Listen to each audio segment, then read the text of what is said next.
Okay, this is a game in the FV4004 Conway, the Tier 9 British tank destroyer, and this is the second tank destroyer line for the British on Stalingrad.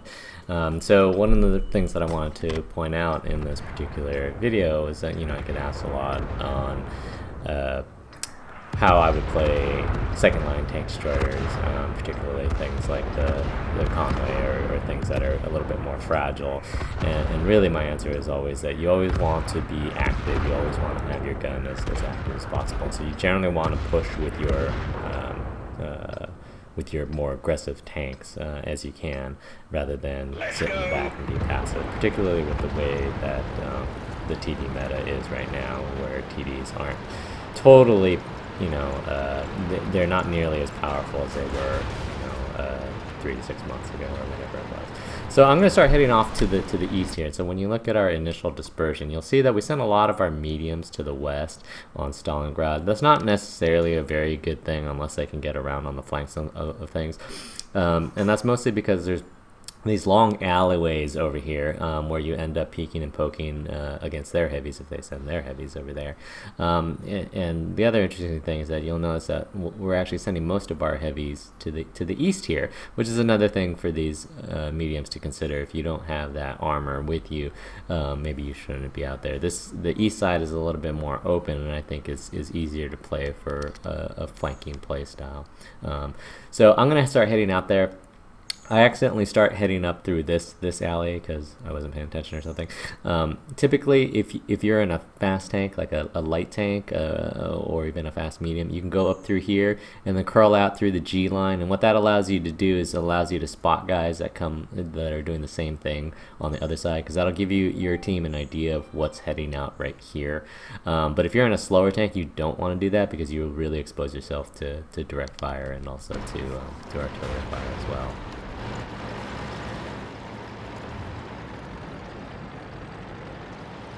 But what you can do is just go up through this 7-8 line-ish area that I'm about to go up through, and you'll be completely safe. And so what I want to do is I want to move far enough forward. So see how we have a CDC out there already on this beach side. I want to move far enough forward that if he spots anything that I'm already going to be in range to shoot, that I don't need to get back there. And then see how all of our heavies are going around in the back. That's not really what you want to see. So I'm still the furthest person forward on this side, so I need to try to see if I can get some lights here. It's a trap!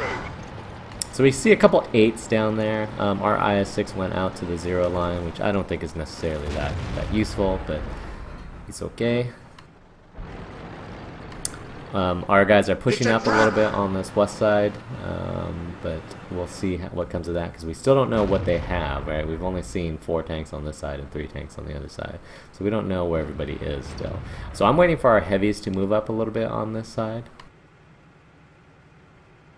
And see how we've moved a couple guys into this 7 line. That's another thing that I want to keep an eye on, because they can play through that other area. And you see this AMX-30 comes through onto this Tiger 2 over here. So that's something that we're going to be keeping an eye on. There's a T-54 lightweight over there as well.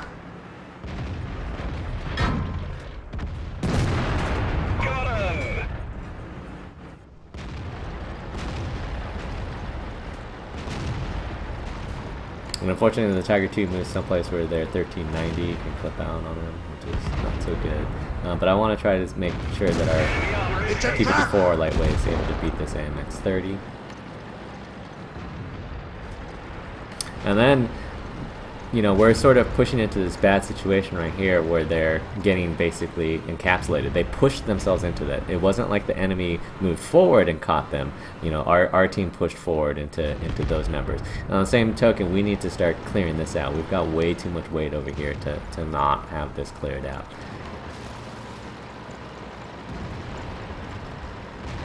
And so it'll just be a matter of time before we lose the other side. A lot of our heavies are still a little bit in the back. That IS-6 is moving up the 0 line, but the rest of them are still a little bit behind. There's a 1390 right here, but I'm not too concerned about that, because if he wants to come and get me, he needs to come around this building, and there's, I've got 4 tanks there. Enemy armor is damaged. Let's locate another target. And they've won the other side now, so it's just a matter of finishing this up, and then we need to go back. They can potentially get to cap, so it's something that we're going to keep an eye on. We see that the Tiger II is headed east on the G line, so that's something that will be fairly easy to counter. One of the nice things about winning this east side is that you get this long building right here, which you can basically use for cover, whereas they have to approach across an open plain if they want to attack through that way. If they were going to attack, they probably would have been better off attacking through our cap area or through like this D line area. It would have given them more cover on the approach. But you'll see that as they attack through this GF line, that we're basically going to be able to shoot at them from cover, and they're not going to really be able to do anything about it. It's a trap! So I have a KV4 in front of me now, and so I want to try to use him as much as possible in terms of he is now my effective armor, but I want to be able to shoot things that are shooting at him and the things that are going to be problematic for him. It's a trap!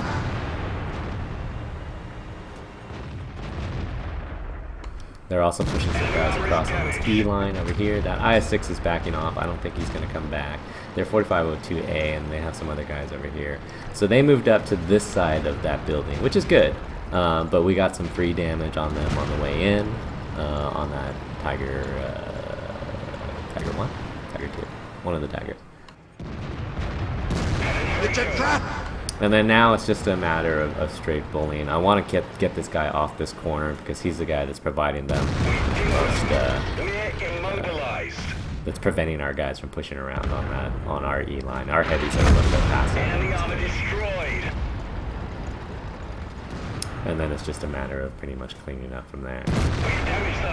You know, they're in the open, and we're basically shooting from cover.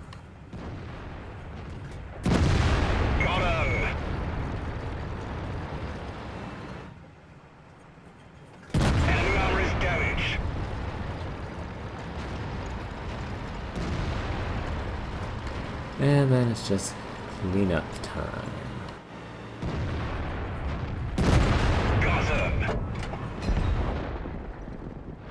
And so really the moral of the story, so we sent a bunch of our mediums to the west, which I didn't really like. We sent a bunch of our heavies to the east, which is okay, but they all initially started out back here, and other than the IS-6, none of them really pushed forward at all, which was really limiting.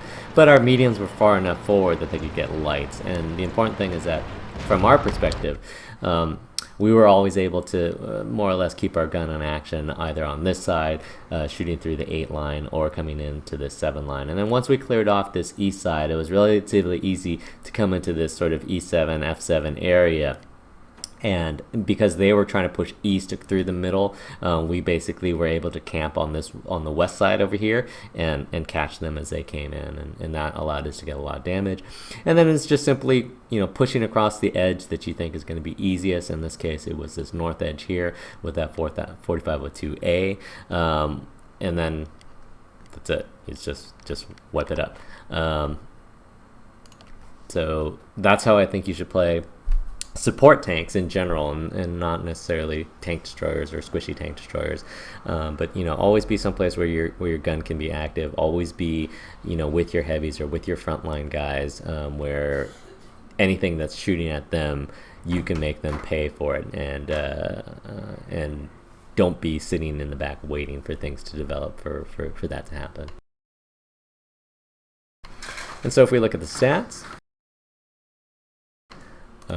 the stats basically reflect that. So we got 19 shots, only 15 pens, which isn't so great. The gun handling on the Conway is not that great. It basically has the same gun as the Tortoise, so it's a relatively high DPM, low alpha gun for a tier 9 tank destroyer anyways. But the gun handling on it, because it has a turret, is kind of crappy, and the gun depression on it is kind of crappy as well. But my point is that because we were always in a position to shoot things that were either shooting at our front line or that our front line was spotting, we're able to deal out a lot of damage there. And so that's what's really important. That's what I'm trying to highlight from this. Anyhow, so I hope that was helpful for playing support or second line tanks, or whatever you want to call it. Fragile tank destroyers. It could be, this could just as easily be, you know, a fragile medium or whatever. It could be like a fragile medium in a, you know, like a fragile tier 8 medium in a tier 10 game. You know, you still need to be forward. You know, there weren't a whole lot of tanks shooting at me, but I was always, you know, near enough to the action where I didn't have to drive far to support my team, and that's really what the take-home message should be. Anyhow, so I hope that was helpful, and thanks for watching.